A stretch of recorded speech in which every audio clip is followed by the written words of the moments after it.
अस्सलाम वालेकुम नाज़रीन, हमदर्द से दवाखाना पाकिस्तान से हकीम प्रोफेसर नज़ीर अहमद चौधरी एक बार फिर आपकी खिदमत में हाज़िर है। नाज़रीन, हर रोज़ की तरह आज भी हम एक नए टॉपिक के ऊपर बात करेंगे। नाज़रीन, उम्मीद है आज का हमारा टॉपिक भी आपको पसंद आएगा और आप अपने कमेंट्स में उनका इज़हार करेंगे और हमारे जो इनबॉक्स में आपके मैसेजेस आते हैं हमें पढ़कर बड़ी खुशी होती है नाज़रीन कि आप हमारी इंफॉर्मेशंस जो है उसके ऊपर अमल कर रहे हैं। नाज़रीन, आज भी फिर उसी तरह से गुजारिश करूँगा कि हमेशा से आप रजिस्टर्ड और मुस्तनद अदारों की बनाई हुई अद्वियात जो हैं उनको ही इस्तेमाल करें, ना कि खुली और गैर मेयारी अद्वियात जो आपको बासानी अवेलेबल हैं उनको आप इस्तेमाल ना करें। इसके अलावा अपनी ग़िज़ा जो है उसको तब्दील करें और अपने रहने सहने का जो अंदाज़ है उसको आप एक लिस्ट बना लें या उसको मरतब कर लें या उसको तरतीब के साथ मैनर्स के साथ उनको चेंज करें। आप खाने पीने के अंदाज़ चेंज करें, इंशाल्लाह आपके अमराज जो हैं वो खुद ब खुद कम होना शुरू हो जाएंगे और अल्लाह तबारक व तआला के करीब तर होते रहेंगे। जी, आज का जो हमारा मसला है वो है तबखीर मैदा या गैस।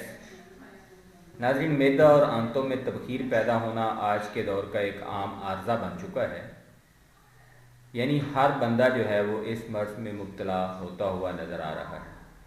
इसके इसबाब तो बेशुमार हैं, ताहम अगर अपने रोज़मर्रा के मामूलात ज़िंदगी के ऊपर अगर हम बात करें और उसको मुनासिब और थोड़ी सी तब्दीली के साथ अगर हम उसमें चेंज कर लें तो इंशाअल्लाह हमारा जो मसला है गैस का या तबखीर का, इसके ऊपर हम कंट्रोल कर सकते हैं। नाज़रीन, वैसे तो हर बालग मर्द और औरत यानी नौजवान जो है रोज़ाना तकरीबन 500 से 1000 मिलीलीटर तक गैस पैदा करता है, यानी उसके मैदे के अंदर जो है इतनी गैस पैदा होती है। इसकी कई एक वजूहात हैं। अमराज कल्ब, शरियान यानी दिल का कोई आर्जा हो या कोई शरियानों का आर्जा हो, जिलद की कोई सोजिश, ज़ोफ़ मैदा या आमा और जिगर, ग़िज़ाई बेतदाली, बसियार खोरी यानी बहुत ज़्यादा खाना, बार बार खाते रहना, सैर या वर्जिश का ना करना, जिस्म में तज़ाबियत का इजाफ़ा हो जाना या उसकी ज़्यादती हो जाना, खाना खाने के फ़ौरन बाद लेट जाना या सो जाना, इस तरह की आदत हैं जी। इसके अलावा बादी, मुर्गन और मुर्रक ग़िज़ा और पानी का कसरत इस्तेमाल भी इसके इसबाब में शामिल है। जी नाज़रीन, जो पानी का कसरत इस्तेमाल किया जाता है अगर उसकी ज़रूरत ना हो तो वो भी आपके लिए गैर मुनासिब और अमराज का बायस बन सकता है।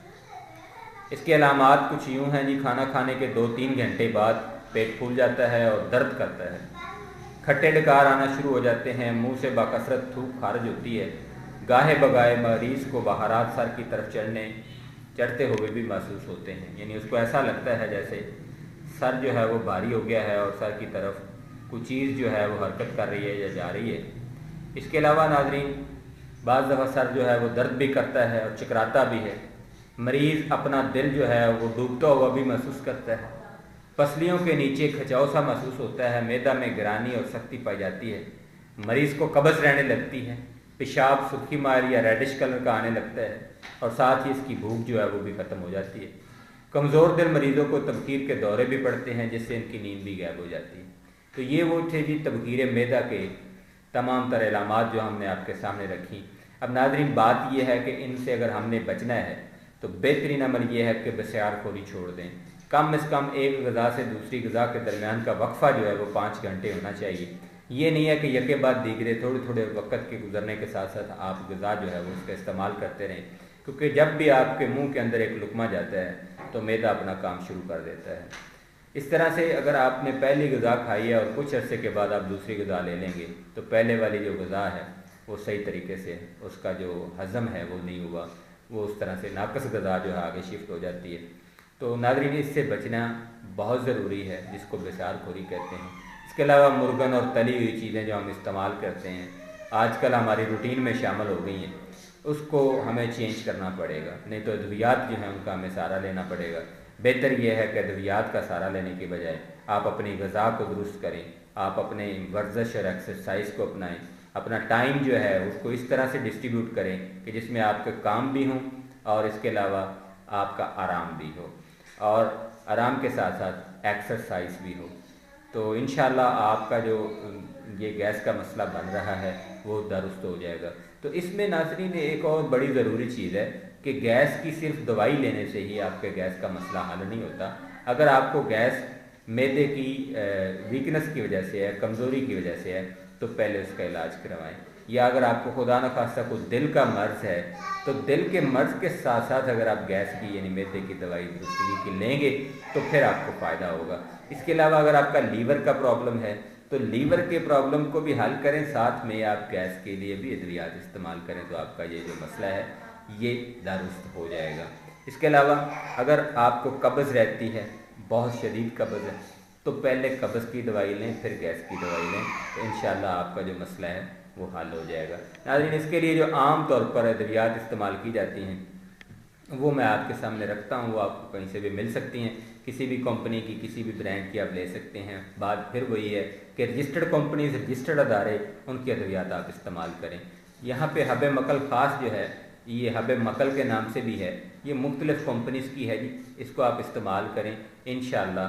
ایک گولی صبح استعمال کریں, ایک گولی شام استعمال کریں, اور ساتھ ساتھ جوارش کمونی یہ بھی آدھا چائے کا چمچ صبح شام آپ استعمال کریں, تو انشاءاللہ آپ کا یہ جو گیس کا مسئلہ ہے اس میں کافی اور خاطر کا فائدہ ہوگا. اور اگر ناظرین آپ کو قبض شدید ہے ساتھ میں, تو حب تنکار 2 عدد صرف رات کو سوتے وقت آپ نے نیم گرم پانی کے ساتھ استعمال کرنی ہے. اگر آپ کو عام سی قبض ہے یعنی نارمل قبض ہے, 24 گھنٹے کے بعد آپ کو موشن تو آتا ہے لیکن وہ تھوڑا ٹائٹ ہوتا ہے, تو اس کے لیے آپ حب قبض نشادری کا استعمال کر سکتے ہیں. انشاءاللہ آپ کا یہ جو گیس کا مسئلہ ہے یہ حل ہو جائے گا. ناظرین اگر آپ صرف گیس کے اوپر توجہ کریں گے, لیور کا اگر خدا نخواستہ آپ کو مسئلہ ہے اس کا حل نہیں کریں گے, یا آپ کو دل کا مسئلہ ہے خدا نخواستہ اس کا آپ حل نہیں کریں گے, تو آپ کو گیس کے مرض سے چھٹکارا نہیں ملے گا.